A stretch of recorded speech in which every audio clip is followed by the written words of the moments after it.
Hi, and welcome to my podcast. My name's Dove Ross Williams, and I'm studying a PhD at Liverpool Hope University Creative Campus.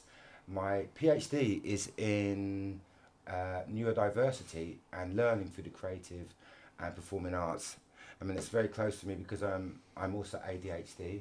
You can tell by my hands and the way I keep moving around.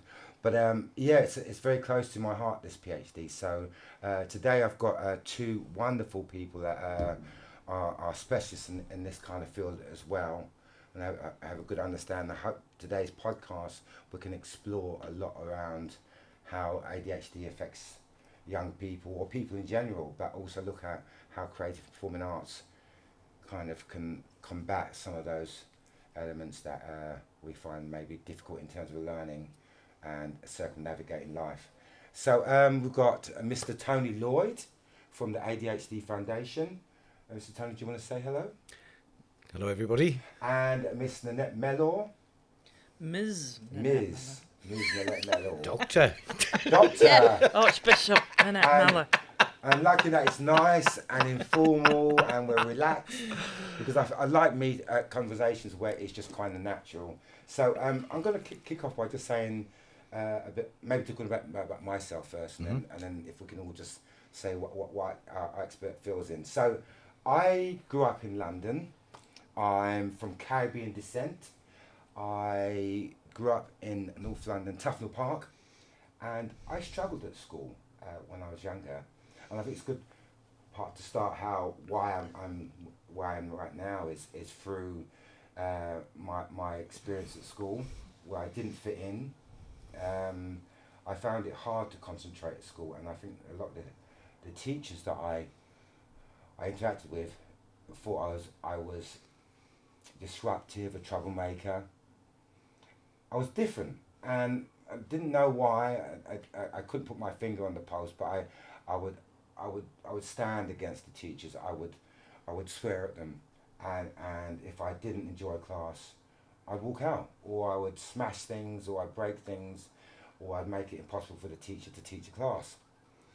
I didn't understand at the time why I was doing that and why I was disruptive. But then as I hit 13, 14, I found like dancing and singing and drama. My school in London was one of the first schools that started creative performing arts in the school. I think they had a high intake of Caribbean young kids as well.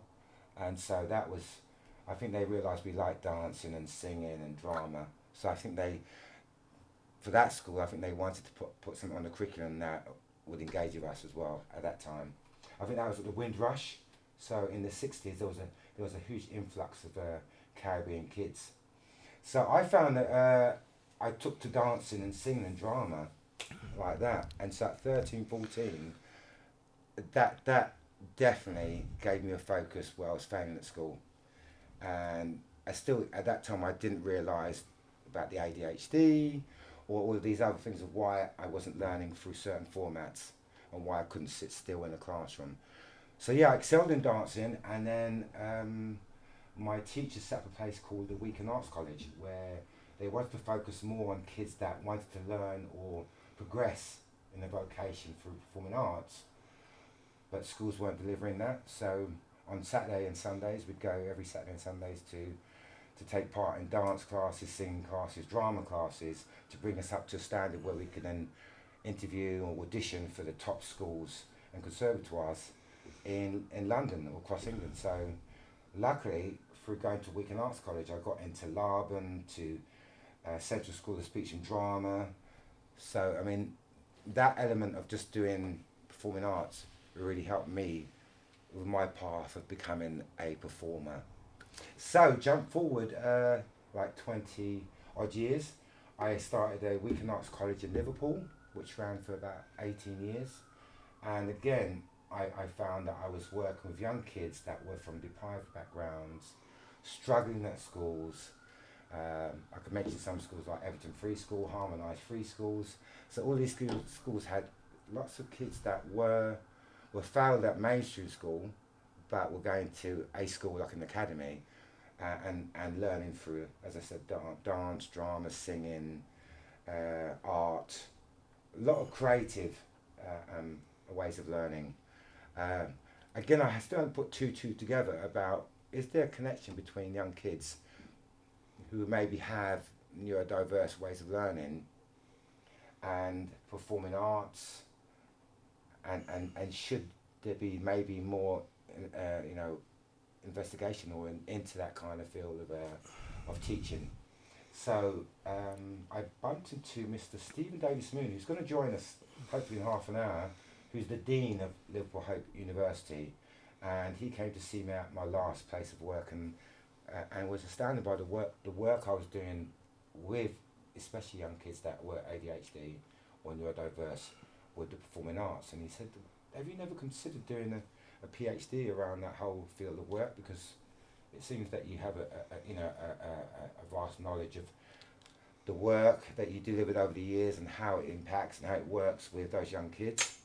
And so, yeah, I mean, that was the kickstart to doing a PhD in neurodiversity. I never thought I would be here doing a PhD, but it makes sense. I hope I can do it justice. I think I've got a lot of experience in the field of work, and I think I'm good at bringing people together to talk about the subject matter. Hence why I'm here today with Nanette and Tony. So I've waffled on a bit about myself and hopefully that given you a bit of an outline of what I do. So today is going to be a podcast, and we're just going to talk about neurodiversity in the arts. So first of all, Nanette Mellor, can you tell people watching at home on social networks who you are and a bit about just you in general? Me in general, okay. So I was born in Crewe. Crewe? Yeah, which is nowhere near as glamorous as Liverpool, where we are today. Single mum brought us up. So mum brought us up. Did very well at school. Worked very, very hard at school. Loved science. Loved the arts. Masked my dyslexia brilliantly. Nobody had a clue. I was diagnosed when I was in the third year of my degree. And that was because I'd gone to student support services to see if I could get my grades up, because they were coming in at a kind of borderline first, 2-1 to first all the time. So I went to student services and I said I really need to bump stuff up, bump my points up just a little bit. And they gave me some tests and gave me exam condition tests, and I went through them, and they were just like, look at all of these spelling mistakes. And I was so dyslexia, yeah. Just for people, just a quick brief of what dyslexia is. Well, it's an umbrella term, like a lot of these terms are. So it's a term that the scientists, the researchers have come up with to kind of categorise people like me who find decoding language quite difficult. Yeah. So for me, it's about spelling. And it affects me in other ways as well. So left and right's always really difficult for me to work out. I don't know why. I have difficulty picking up some types of information quickly, so it takes me a bit longer. But I don't really look at it that way. I look at it a slightly different way. So for me, I think the reason I have trouble decoding things like language is because my brain is doing something else at that time. And so I think really I haven't got a deficit. I've just got a different type of brain. My brain works very, very differently than somebody who hasn't got dyslexia. That's not a bad thing. No, not at all. So got my degree, and then was going to, I think one important story, I guess, is that my first love is music and always was, and I loved creating music. As a child, I had one of these Major Morgans with the little pads on. Oh. I had a recorder, little xylophone, all of that. And everyone said, Nanette's good at music, Nanette's going to be a musician. And I still love music now, but I stopped doing music at school because the route into music, the progression route into music at my school was to join the brass band. And I joined the brass band. Even though I was a punk, I was still determined to do music. So I was like, fine, I'll join the brass band. But got asked to leave after a few months because I couldn't sight read the music. and it was just Okay. impossible for me to do that. So I just sort of went, oh, well, I can't do music. I'm not very good at music, so I'll do visual arts and drama and things like that instead. And love science, love psychology. So did a mixture of things at university. Did a combined honours degree in the arts and neurobiology, neuropsychology. Really. With dyslexia. Yeah. Wow. And to be honest, it kind of, it still frustrates me now that when I look back at university and one of the reasons I studied art is because I love painting and I'm good at painting. And why on earth why did I have to do all these bloody written exams? I still don't understand it, because they I don't don't. ask people who study English literature to paint, do they? Do you know what I mean? Is that, I totally don't get that. it. And I as far as I'm concerned, you know, way back when someone came up with this weird code to enable us to communicate with each other, and not very well, and now I'm forced to use it every day. Do you know, you just touched on, because I think the old way of learning, as you just mentioned, all this sitting down and writing some things that you probably never use unless it's for certain types of people. Yeah. And I think I've mentioned it to you and to Tony about the paradigm of changing the way we need to learn. I think that's key. And we are, and look at us today. We're doing, and people like me will listen to this because I love podcasts, and that's how I learn now. When I'm on the tube, when I'm doing the cleaning at home, I listen to podcasts. So we're doing a podcast. Yeah. And now on Nanette's left, should I say your right, is Mr. Tony Lloyd from the ADHD Foundation. Tony, do you want to give us a little insight on you and what you... Some interesting parallels with Nanette, really. I'm ADHD and I have something called Erlin's, which means sometimes I get letters mixed up, but it's not the same as dyslexia quite. But I'd really like to concur with what Nanette said. You know, dyslexic brains have been around for as long as human beings have. Yeah. The written narrative word has only been around for about 5,000 years. So, you know, context is often what disables people. And I'd love to know why our Department for Education insists that even if you're studying music or geography, that you will always be marked on your spelling and grammar, because everything is always reduced to your ability to represent your intelligence in the written word. And maybe 50 years ago, before computers, it mattered a great deal more. But now that we've all got computers and we've got spell check and grammar check and everything else, then I don't see why we make young people and young adults sit and do handwritten 3-hour exams. I think it's archaic. It's like making people sit on their left hand instead of writing with their left hand, because some idiot somewhere decided that everybody had to write with their right hand, because we used to make left-handed children do that.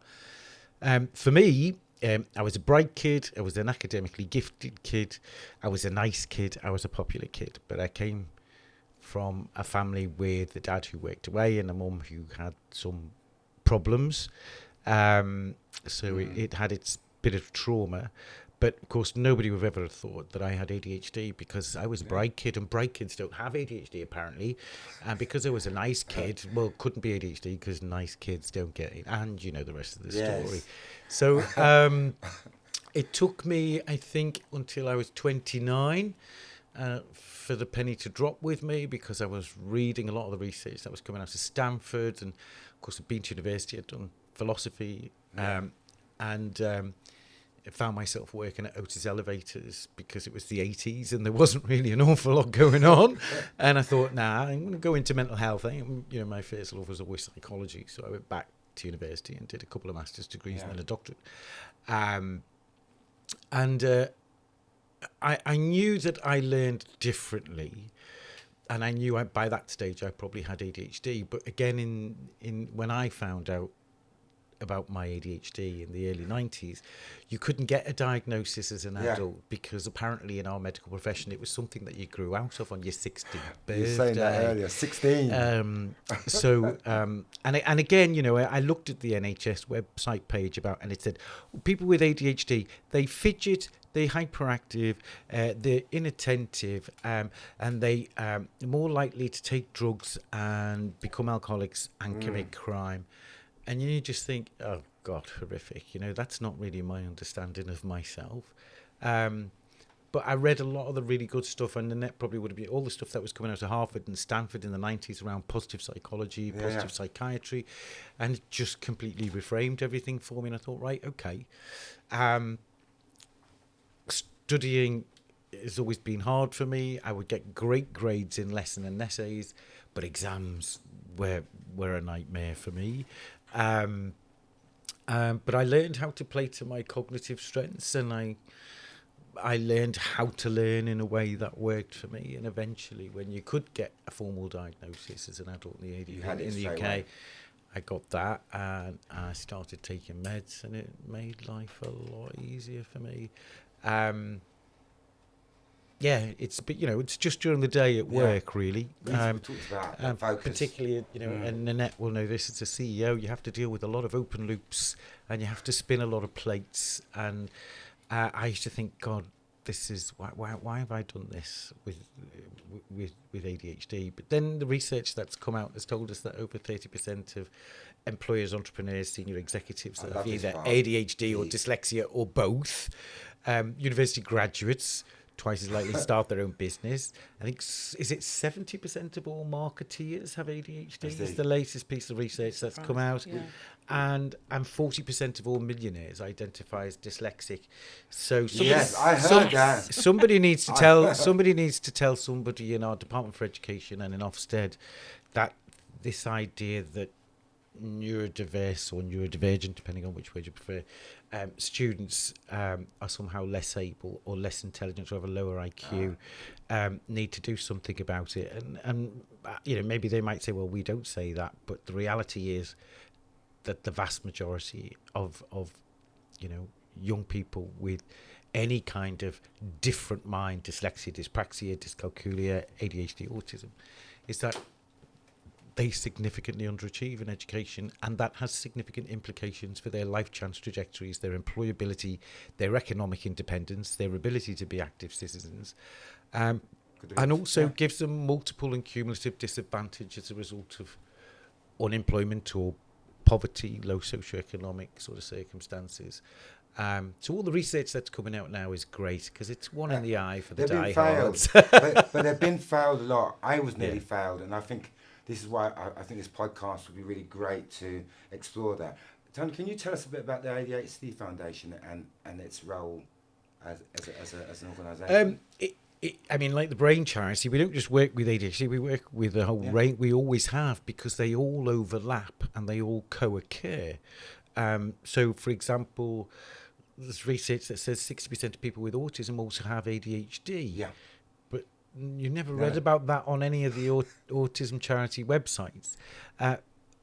People with ADHD, 40% of people with ADHD also have dyslexia. And the co-occurrence with dyspraxia and dyscalculia. And these are arbitrary kind of lines that were set mostly with samples of male boys, weren't they? Mm. So there's a massive gender bias. We overlook 75% of all girls who are ND.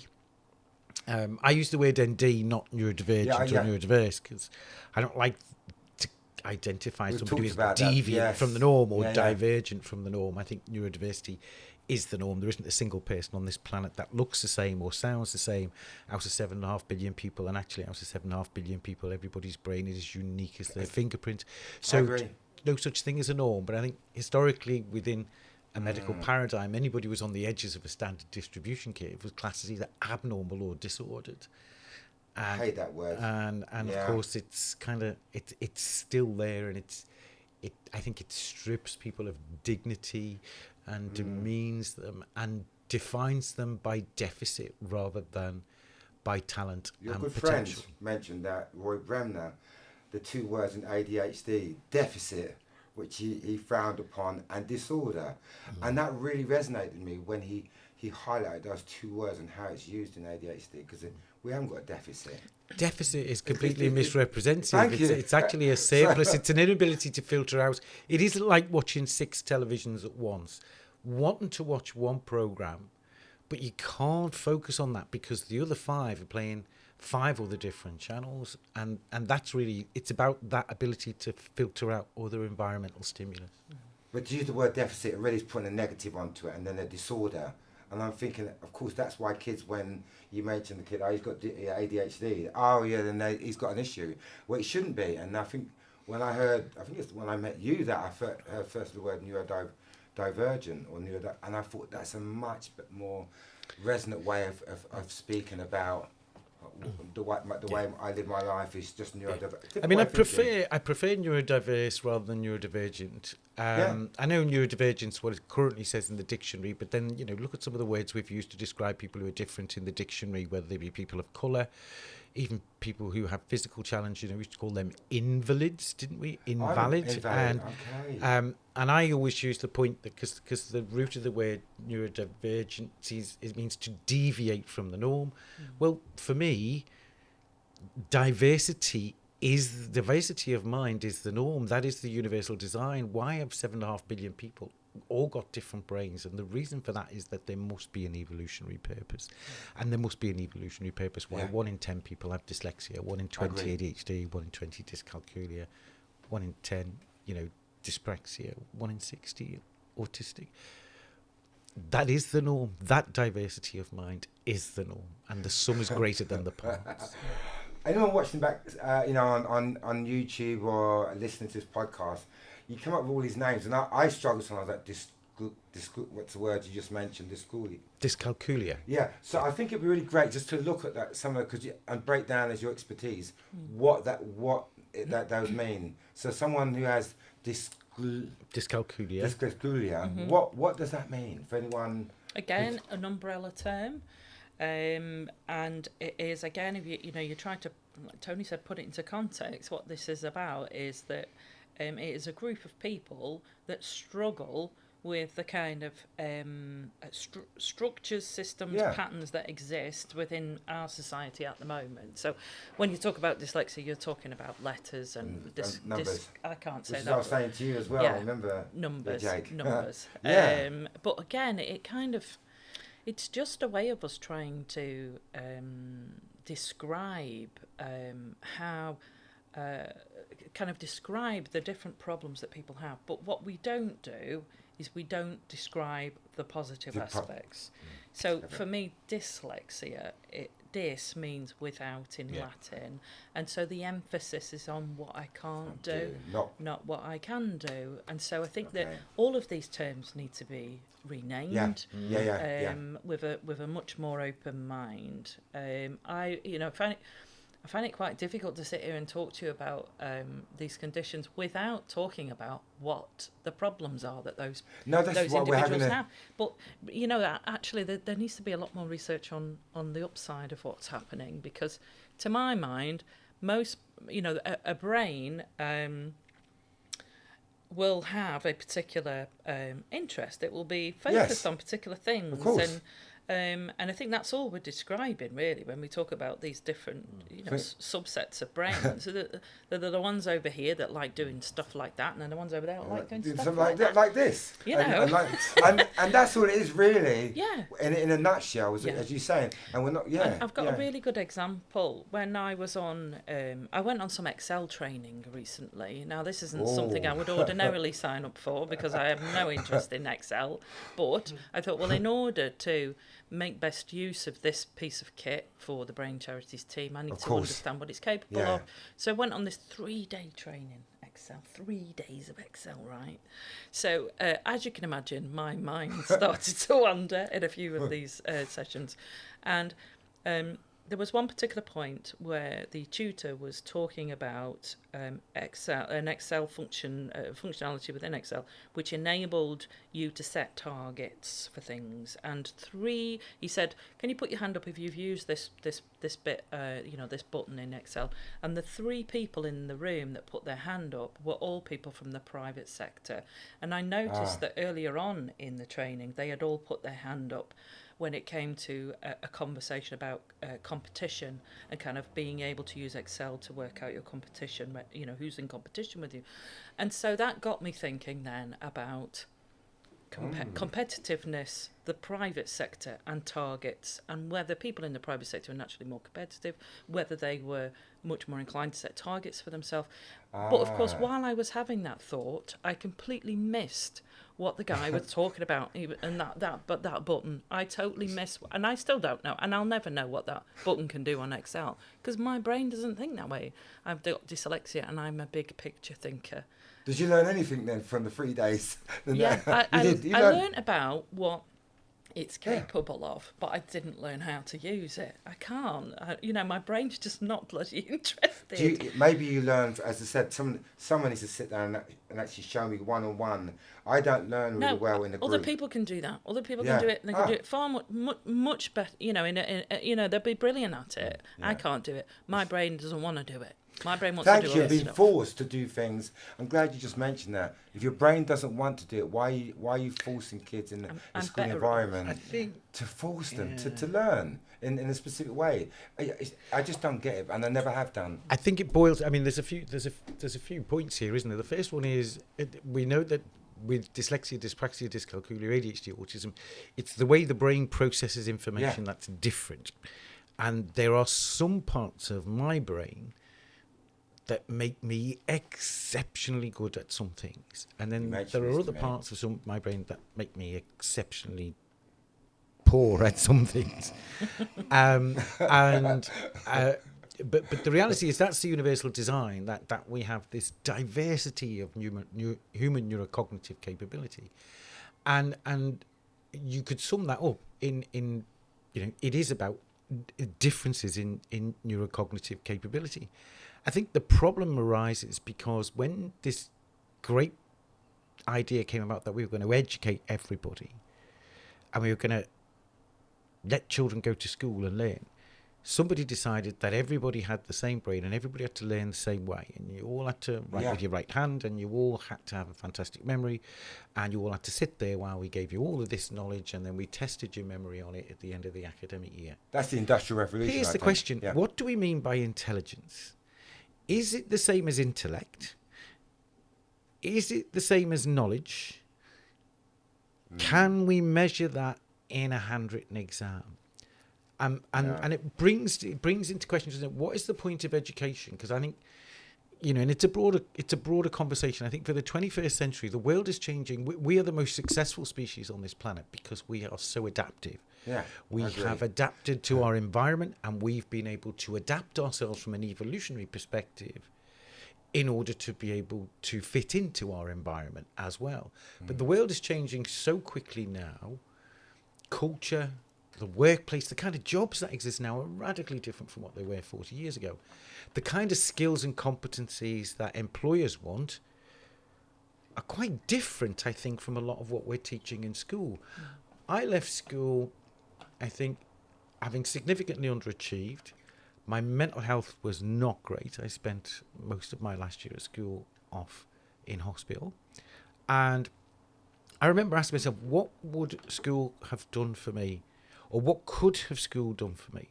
And yes, you've got to have a broad-based education. Yes, you've got to know a little bit about geography, history, and everything else in order to find out what it is that really interests you.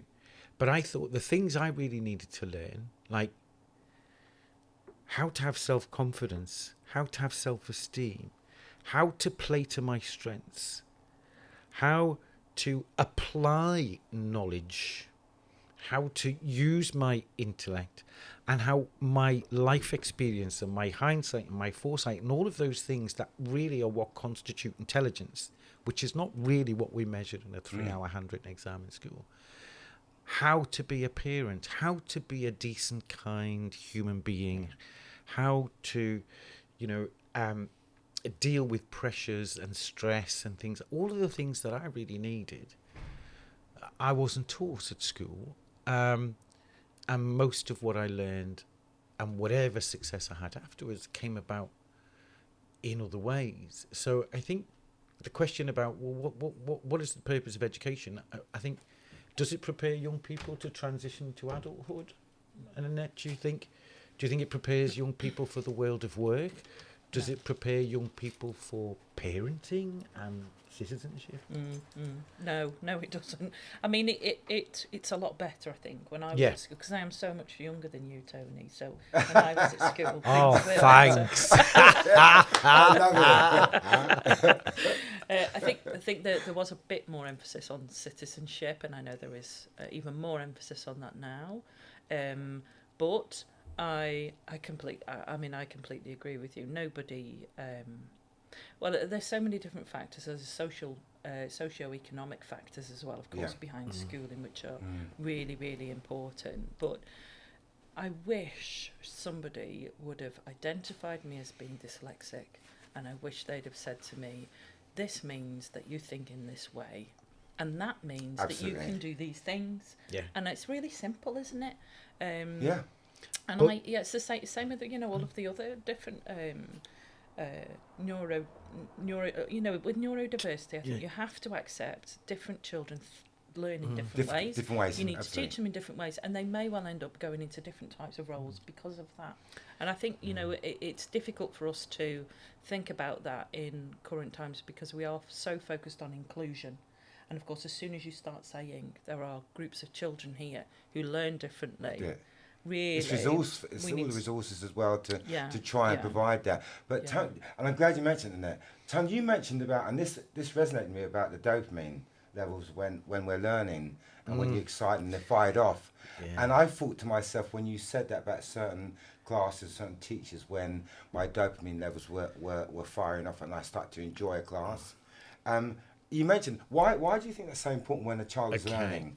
Well, there are 4 major neurotransmitters in the brain, and dopamine plays a key role in learning, memory, motivation.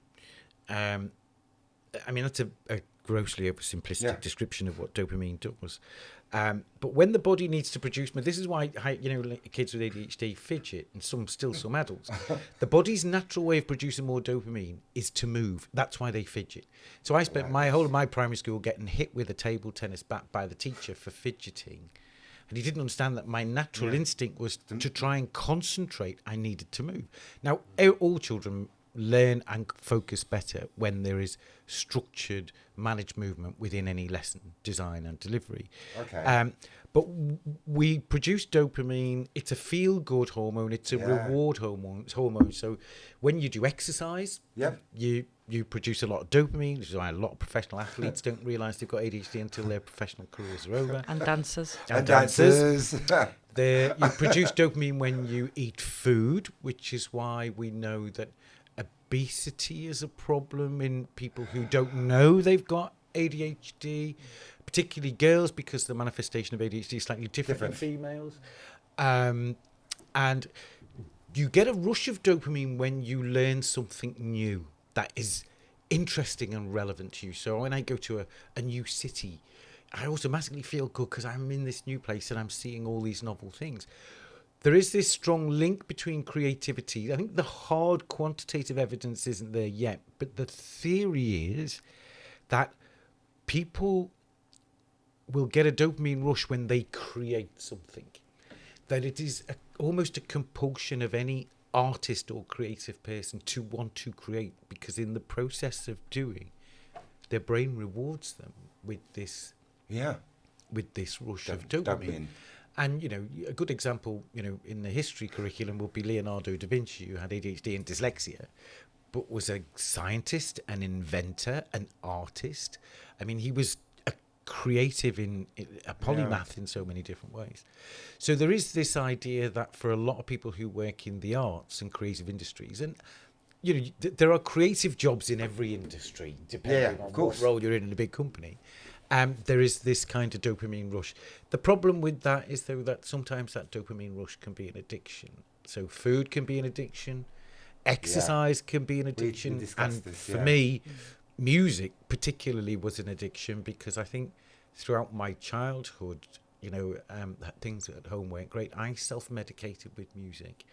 It gave me a dopamine rush. I would spend hours on end of a night with headphones on, just listening to music, and I kind of... Can I ask what you're into, Tony? What you're into? Really eclectic. Oh, is it? Yeah, really eclectic.